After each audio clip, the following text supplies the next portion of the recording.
14 यवतमाळ वाशिम लोकसभा मतदारसंघासाठी उद्या मतदान जे आहे ते पार पडणार आहे आणि 2224 बूथवर पोलीस बंदोबस्त जो आहे तो या ठिकाणी तैनात करण्यात आलेला आपण पाहू शकतो की सध्या पोलीस बंदोबस्ताचं जे आहे ते वाटप या ठिकाणी करण्यात आलेलं आहे आणि आता पोलीस जे आहेत ते पोलिंग पार्टी बरोबर आता रवाना जे आहे ते आपापल्या मतदान केंद्रावर जे आहे ते या ठिकाणी होताना पाहायला मिळतं। आपल्यासोबत बोलण्यासाठी अप्पर पोलीस अधीक्षक पियुष जगताप आहेत। सर, एकूण किती बंदोबस्त पोलिसांचा या ठिकाणी मतदानासाठी उद्याच्या तैनात करण्यात आलेला आहे?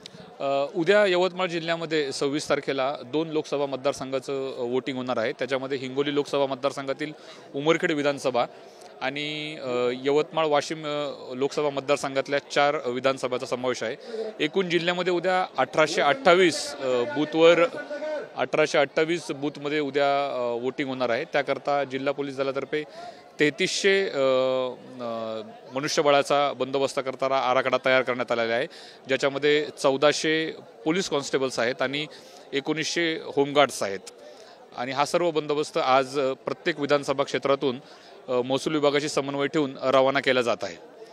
विशेष काही पोलीस पथकं देखील काही तैनात करण्यात आली आहे का या संपूर्ण लोकसभा मतदारसंघात? उद्याच्या बंदोबस्ताकरता आम्हाला आमच्या DGP ऑफिसकडून 2 CAPF सेंट्रल आर्म फोर्सेसच्या कंपनीज मिळालेल्या आहेत, त्याबरोबर 2 SRPFच्या कंपनी मिळालेल्या आहेत। या व्यतिरिक्त जिल्ह्यातील 5 दंगा नियंत्रण पथक हे सुद्धा बंदोबस्ताकरता नेमण्यात आलेले आहेत। संवेदनशील मतदान केंद्र जे आहेत ते किती आहेत आणि त्या ठिकाणची काय तयारी पोलिसांची? इलेक्शन कमिशनच्या क्रायटेरियानुसार उद्या 26 तारखेला आमच्याकडे 3 क्रिटिकल बूथ आहेत। त्या ठिकाणी आम्ही सेंट्रल आर्म पोलीस फोर्सेसचं एक सेक्शन त्या ठिकाणी ठेवणार आहोत।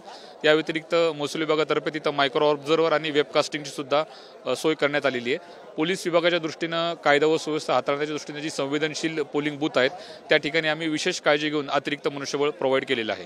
निश्चित जर पाहिलं तर जिल्ह्यात 3 ठिकाणी जे आहेत संवेदनशील बूथ आहे आणि त्या ठिकाणी विशेष काळजी म्हणून पोलीस पथकं जी आहेत ती तैनात करण्यात आलेली आहे। पोलीस बंदोबस्त देखील उद्याच्या मतदानासाठी मोठा तैनात करण्यात आलेला आहे। कॅमेरामॅन प्रसादसह विवेक गावंडे, TVN मराठी, यवतमाळ।